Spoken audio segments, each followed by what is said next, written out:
kalau berbicara tentang TKI ya, terus saya jadi YouTuber, saya tuh kadang pengen nangis, Pak. Tidak pernah belajar ilmu komunikasi, tidak pernah belajar kamera, tidak pernah belajar acting. Ini ngomong-ngomong susah banget ya makanya. Pertama kali upload itu, ada masalah besar apa yang kemudian menjadi viral? Semenjak COVID, Arab Saudi itu kan terkenal panasnya. Sekarang itu goes. Masa ya? Iya. Pertama kali MOU antar dua negara menyangkut tenaga kerja informal itu tahun 2010. Nah, akhirnya tanda tangan, mereka mau, saya mau, tapi tidak saya buka tetap sampai saya akhir jadi menteri tidak saya buka. Syaratnya membuka adalah sistem baru itu. Begitu saya cek bolak-balik Terminal 3 sumber pemerasan, Terminal 3 menjadi problem, akhirnya saya tahu saya bubarkan. Bubar. Ternyata Pak Muhaimin ini orangnya mantap.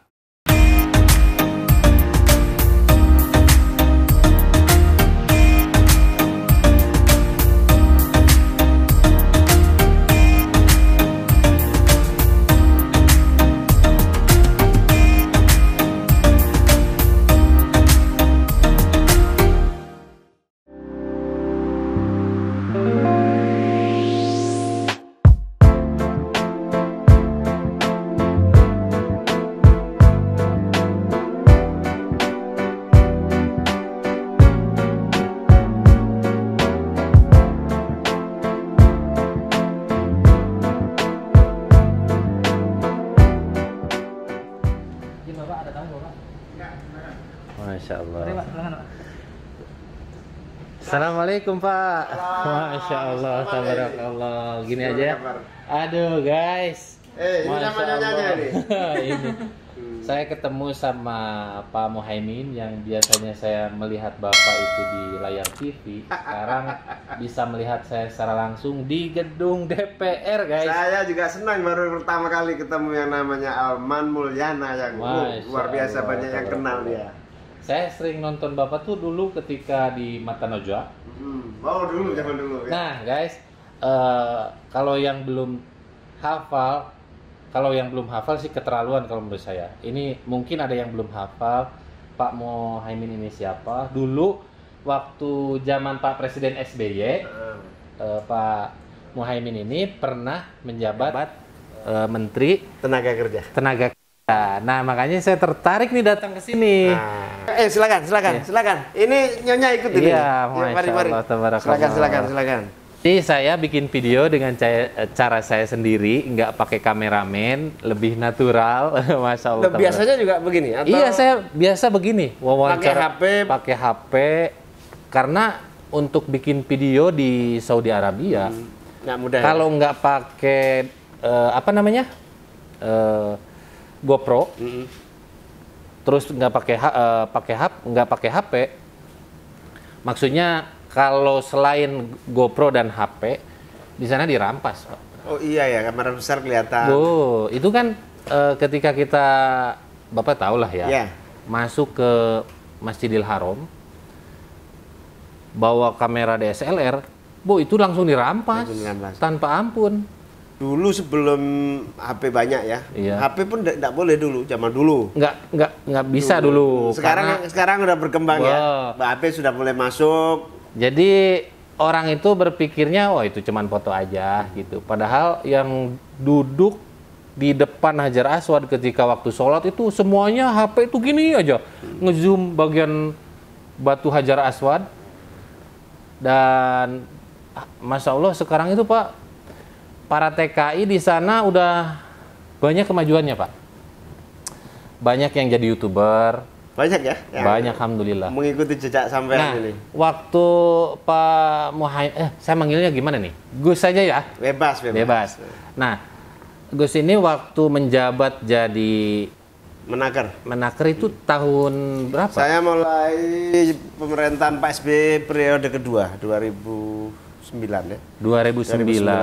Saya mulai jadi Menteri Tenaga Kerja dan banyak cerita di Saudi itu banyak tentang cerita tenaga ya? kerja. Nggak ada habisnya. Nggak ada habisnya. Iya.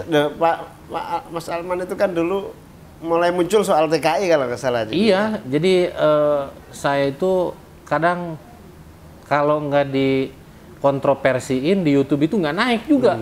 makanya kadang saya untuk menaikkan hal yang mungkin jarang di up di media sosial, saya sengaja sedikit dikasih judul kontroversi biar orang tuh penasaran, tapi lihat isinya sesuai gitu, baik.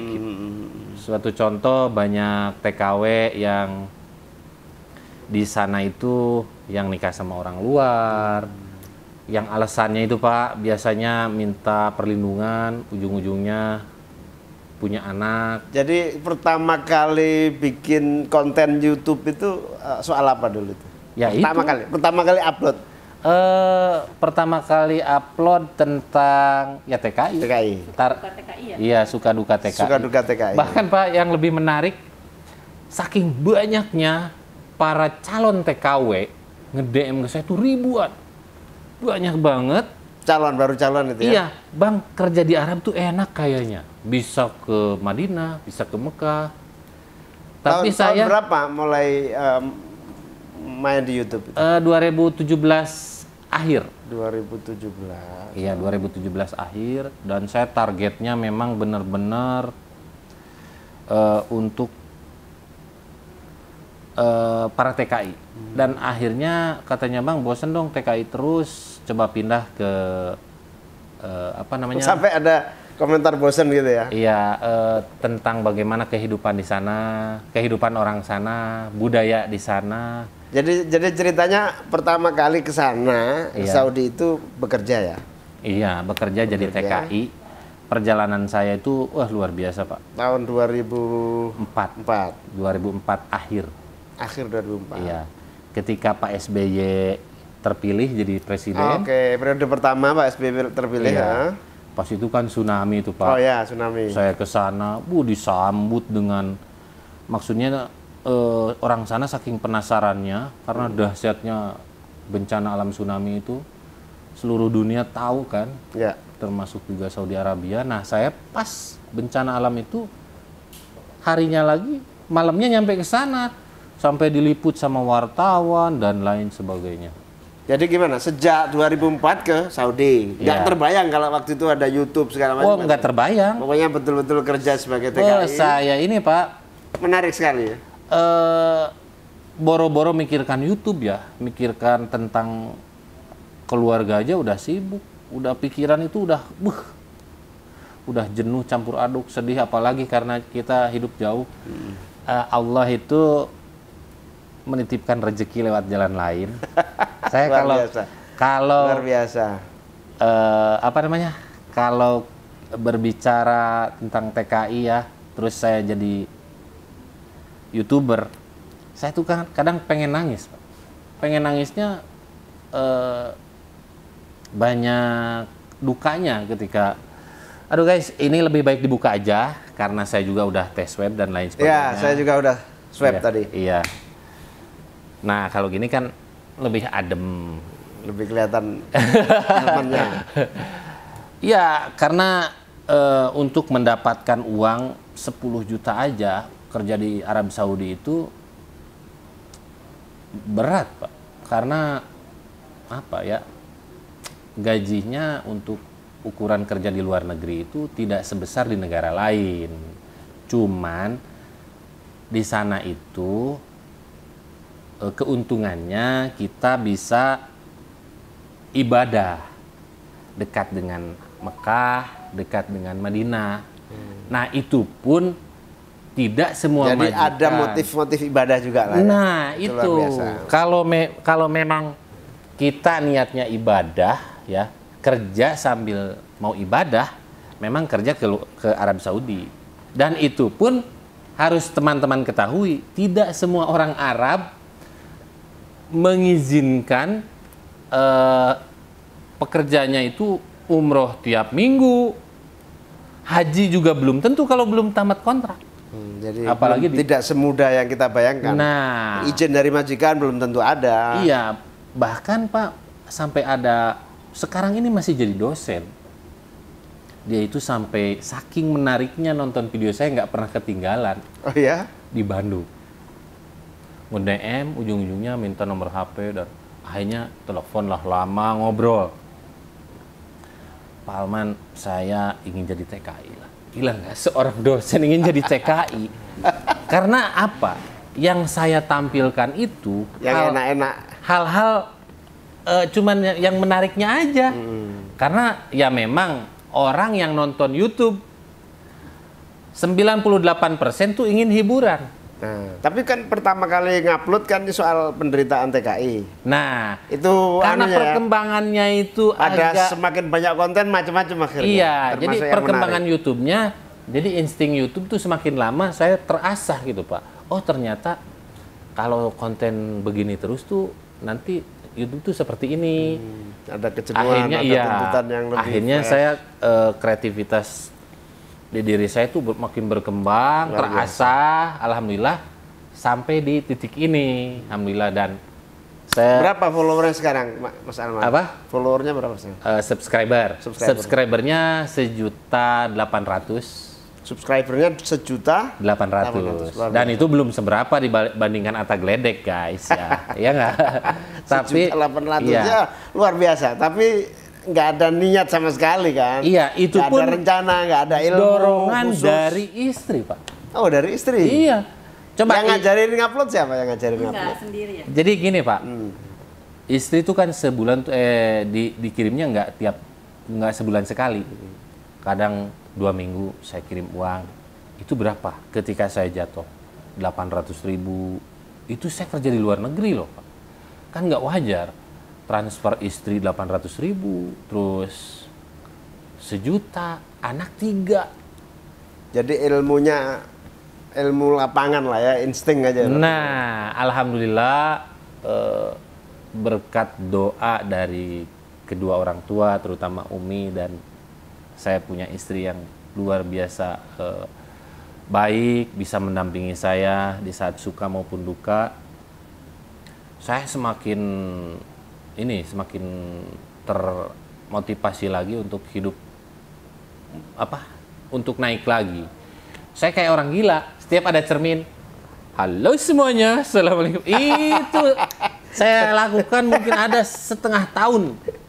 Karena tapi luar biasa, tidak pernah belajar ilmu komunikasi, tidak pernah belajar kamera, tidak pernah belajar acting. Nggak ada. Tapi di depan cermin, halo saudara itu. Nah, itu iya. setelah main YouTube berapa lama? Jadi saya perhatiin. Kayak ketagihan gitu ya? Iya, saya perhatiin. Saya belajar public speaking itu saya nonton langsung ke channel otomotif. Saya terus terang ngefans banget sama orang tersebut. Namanya siapa itu? Fitra Eri. Oh, Eri, iya tahu. Fitra Eri kan orangnya luar biasa kalau menyampaikan nge-review mobil. Natural juga dia belajar. Enak. Nah, saya belajar dari nggak apa-apa, kita belajar hal baiknya dari orang kan nggak apa-apa. Saya, keren banget saya bilang ini orang, dan akhirnya. Jadi belajar YouTube dari YouTube juga ya? Iya, saya bilang, masa Fitra Eri ngomongnya seperti ini? Kayaknya nggak ada cut, edit, ngomong lancar, tertata dari A sampai Z. Saya ingin seperti itu prosesnya panjang banget Pak. Coba bayangin, saya ini dari seorang TKI yang enggak dikenal publik. Kalau artis jadi YouTuber gampang Pak. Karena backgroundnya udah dikenal banyak orang. Saya sebagai TKI yang kerja jadi jongosnya orang Arab, nyoba-nyoba YouTube. Kamera apa waktu itu? HP apa? Pertamanya saya pakai kamera yang harga, bukan kamera sih, pakai HP yang harga 5 juta. HP Samsung sih. Kecil-kecilan apa? Iya, daun itu pun goyang. Goyang. Nah, makin lama pengetahuan di YouTube tuh sedikit bertambah. Oh, ternyata YouTube itu nggak cukup dengan kualitas kamera seperti ini. Oh, ternyata YouTube itu butuh kualitas gambar seperti ini. Makin lama insting YouTube tuh makin pembelajaran saya tentang YouTube alhamdulillah makin berkembang sampai saat ini gitu. Alhamdulillah itu saya tidak ada belajar apapun, semuanya itu autodidak. Luar biasa. Iya. Ayo sambil diminum Mas. Aduh, siap. Silakan, Aduh, silakan. makasih banyak. Silakan. Sambil santai guys, ternyata Pak Muhaimin ini orangnya mantap. Ya beginilah, biasa Iya. aja. Nah, jadi saya sekalian mau nanya-nanya nih. Silakan. Sebagai orang yang duduk di DPR, wakil DPR RI ya. Wakil Ketua DPR. Wakil Ketua DPR RI. Saya mau nanya tentang hobinya di balik kerjaannya itu apa. Nah, hobi Bapak itu apa sih, Pak? Ya semakin hari semakin tua hobi mulai terkurangi. Sebetulnya hobinya banyak. Dari Iya. dulu waktu mahasiswa suka naik motor. Oh, anak motor juga ternyata ya? Vespa terutama ya. Wih. Kemudian akhir-akhir ini ya ganti sepeda. Sepeda. Untuk kesehatan. Oh, goes. Itu goes paling jauh kemana, Pak? Iya kota-kota lah. Kalau paling jauh ya nggak. Iya, nggak- iya. nggak Ya ada. untuk mengisi hari libur ya. Untuk olahraga rutin aja. Iya, iya. Memang goes lagi. Ini ngomong-ngomong susah banget ya bukannya. Silakan. Iya, goes memang semenjak Covid ini ya, Pak. Ya lagi tren. Iya, semenjak Covid di Arab Saudi aja, Arab Saudi itu kan terkenal panasnya. Sekarang itu goes. Masa ya? Iya. Di Saudi. Iya, goes. Tapi jam berapa mereka? Bos? Pagi Cuman kali ya? goesnya itu sore, Oh, sore malam. menjelang malam. Terus sampai malam nggak? Apa? Iya, Sampai malam. sampai gitu? malam. Orang olahraga dan keluarnya orang Arab itu malam. Oh iya. Malam. Nah, kalau pagi sekalian. Kalau siang tidur. Kan Kembali soal TKI tadi ya. Iya. Saya tertarik itu. Jadi ketika pertama kali upload itu ada masalah besar apa yang kemudian menjadi viral? masalah kenakalan para TKI yang jarang terungkap. TKI yang sudah di sana. Iya, yang di sana. Jadi memang saya ini berani mempertanggungjawabkan ucapan saya karena saya kerjanya sebagai taksi gitu Iya. kan. Oh, supir taksi waktu itu ya masalahnya. Taksi tapi mobil pribadi. Oh. Jadi dipanggil datang, saya datang gitu. Kalau sekarang mah Grab mungkin Ya, ya. Grab ya. Iya. Saya perhatiin kalau misalkan nikah sama orang luar terus punya anak, mending kalau anaknya laki-laki. Kalau anaknya perempuan, coba nikahnya aja udah nggak resmi. Kalau punya anak perempuan kalau anak perempuan nikah kan Wali, butuh persoalan wali. walinya. Nah itu yang apa namanya? Yang saya miris tuh melihat orang Indonesia pulang bawa anak, Ya, hidungnya kan orangnya mancung ya Pak. Kalau orang India, Pakistan, itu kan hidungnya gede-gede. Pulang bawa anak dengan bapak yang nggak jelas kan itu miris. Iya. Harusnya ingat dong komitmen dari rumah, berangkat meninggalkan rumah itu harusnya dengan 1 juta harapan, pulang dengan 1 juta keberhasilan. Jadi memang kalau tidak bisa diperketat ataupun dibikin sistem yang sangat memungkinkan perlindungan, ya ditutup memang. Iya. Dulu, zaman saya tutup tuh sampai moratorium itu lebih dari 5 tahun.